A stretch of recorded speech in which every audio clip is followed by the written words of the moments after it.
Barattoota kutaa 12ffaa bara 2016 qormaata biyyoolessaa fudhattan maraaf.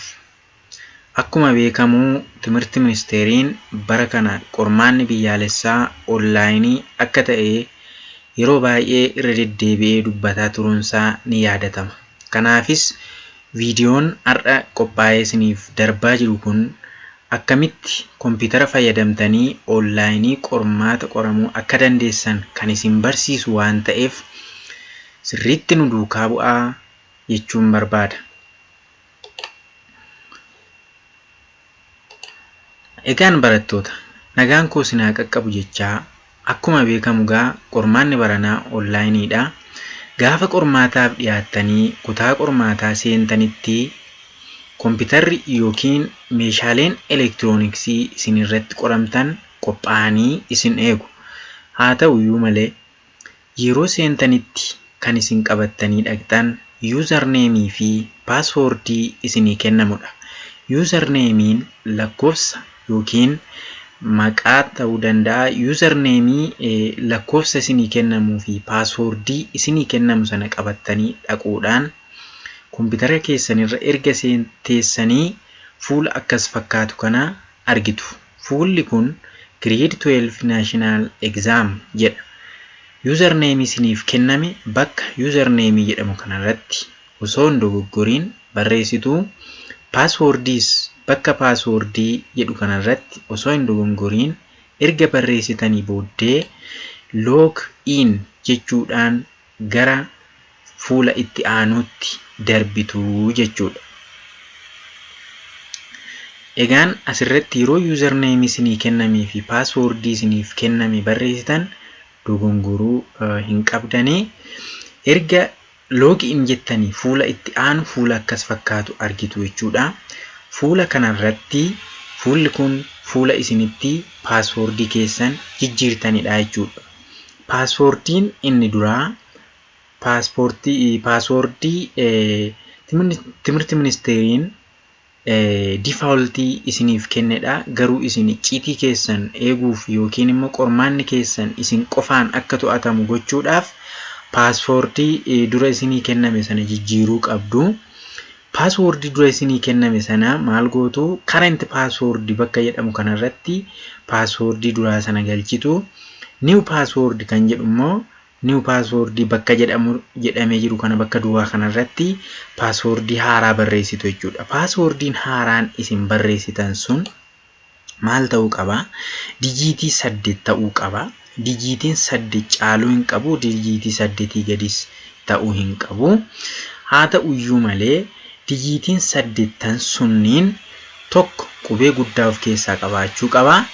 Qubee xiqqaa of keessaa qabaachuu qaba. Akkasuma lakkoofsas qabaachuu qaba. Kan biroon illee mallattoolee garaagaraa kanneen akka riqichaa yookiis immoo mallattoolee urjii fi koomaa fa'aa kanneen kana fakkaatan of keessatti kan qabatu ta'ee baay'inni isaa dijiitii 8 kan hin caalledha jechuudha.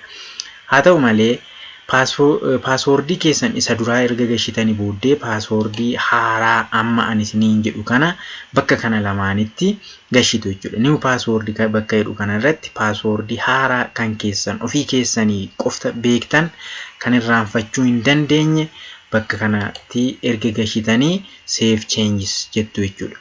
Save changes erga jettanii fuulli haaraan itti aanee jiru paaswoordiin keessan akka jijjiirame isinitti himee itti fufiyedha. Continue jettanii darbitu. Sana booda welcome jedhee maqaa keessaniin fuula haaraa isinii fida. Fuulli haaraan kun immoo fuula koorsii yookiin sabjektii isin qoramtanidha jechuudha. Natural science yoo ta'e natural science jedheetu isinii fida. Social science yoo ta'e immoo social science jedheetu isinii fida. Haa ta'uyyuu malee natural sciences haa ta'uu social sciences haa ta'uu irratti click gootu jechuudha. Irratti click erga gootanii maaltu isinii dhufa? Subjectii isin qoramtan sanatu isinii dhufa jechuudha. Fakkeenyaaf asirratti chemistry jedha. Chemistry sana irratti click gootu jechuudha. Chemistry kan jedhu bakka kana jira. Hin dhufa. Fakkeenyaaf biology yoo ta'es biology jedhee dhufa. Physics yoo ta'es physics jedheetu dhufa. Ammaaf kan dhufee jiru chemistry dha. Chemistry jedhu kanarratti click gootu. Click erga gootanii Subjectichi attempt exam kan jedhu qormaataaf akka seenaa jirtan isinitti hima. Guyyaasaa baratti qoramtan barreeffamee jira. Sana booda attempt exam kan jedhu irratti click erga gootanii booddee ammas koodii isin gaafata jechuudha. Quiz password yookiin koodii subjectii sanaa isin gaafata. Koodii subjectii sanaa barsiisota isin qorantu isiniif kenna. Koodii subjectii sanaa osoo hin dogongoriin itti galchitanii maal gootu start attempt kan jettu kanarratti click gootu jechuudha. Koodii sana ergatti galchitanii booddee start attempt kan jedhu kana click erga gootanii gara qormaataatti seentanii jirtu jechuudha. Akkuma isin gara qormaataa seentanii jirtaniin sa'aatiin isinii kenname bakka kana jira. Sa'aatii tokko yoo ta'e daqiiqaa 59 jedhee irraa hir'ataa deema jechuudha. Kana booda qormaata jalqabdanii jirtu jechuudha.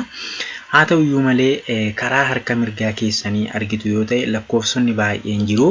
Tokkorraa ka'anii 1 2 3 4 jedhanii baay'inaan kan jiran jiru. Isaan kun qormaatotadha. Qormaata lakkoofsa tokkoffaa lammaffaadha jechuudha. Lakkoofsa tokkoffaa irratti yoo click gootan as gamanatti as deebisee maaltu isinii fida? Gaaffiif deebii isinii fida jechuudha. Gaaffiin as jira. Deebiin isaa immoo abbaa caadaa jedhee gara jalaatti barreeffamee jira.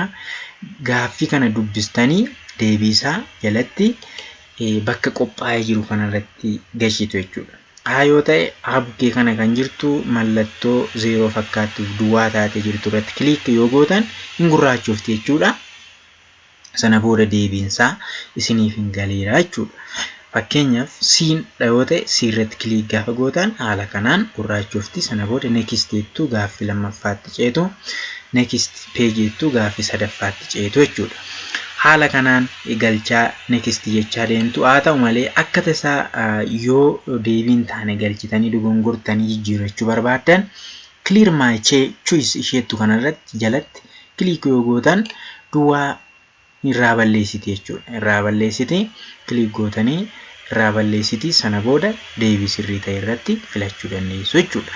Haa ta'u malee booddee deebitanii immoo gaaffii irra deebitanii dubbistanii xiinxaluu barbaadda yoo jiraate flag question kan jettu kanarratti click gootu. Mallattoo diimaa wayii irra isinii godhee akkasii yaadattan isinitti hima jechuudha. Egaan haala kanaan galchaa next page'itti dabarsaa, gaaffii arfaffaatti dabarsaa, shanaffaatti amma dhumaatti haala kanaan deemtu jechuudha. Gaafa isin gaaffii gashitan lakkoofsa 1 2 3 jedhee jiru kanarraa immoo maaltu gochaa deema? Isinii gurraachessaa deema jechuudha. Haala kanaan amma dhumaatti gurraachessaa deema.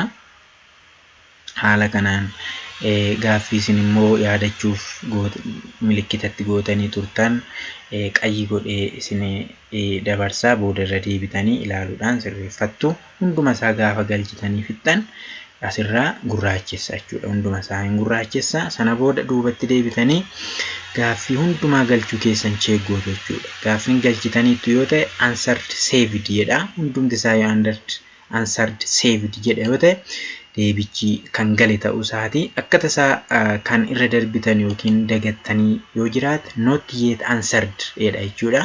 Kun deebiin isaa hin galle jechuudha. Kanaaf irratti click gochuudhaan deebitanii galchitu jechuudha. Deebii isaa fakkeenyaaf gaaffii 100ffaa kana hin galle waan ta'eef click irratti gootanii deebii isaa indaganaa galchuu barbaada jechuudha. Erga isa galchitanii booda next isa jedhu yookiin finished attempt kan jedhu kanarratti click gootu jechuudha. Sana jechuun gaaffii keessan isa dhumaarra akka jirtan isinitti argisiisa jechuudha. Finished attempt yoo click gaafa gootan gaaffii keessan hojjettanii akka fixxan argisiisa. Irra deebi'uudhaan haala kanaan oliif gadi scroll gochuudhaan ilaaltu. Sana booda dhumarratti maal gootu? Submit all and finish kan jedhu irratti click gootu jechuudha. Gara gadii kanatti gadi siqtanii submit all and finish hundumaa erga fixxanii booda kan isin kana gootanii submit erga gootanii maaltu dhufa? Asirratti finished kan jedhu barreeffamaan guyyaa isin fixxan faana yeroo itti fixxan faana asirratti ni barreeffama jechuudha. Finished jedhee jira.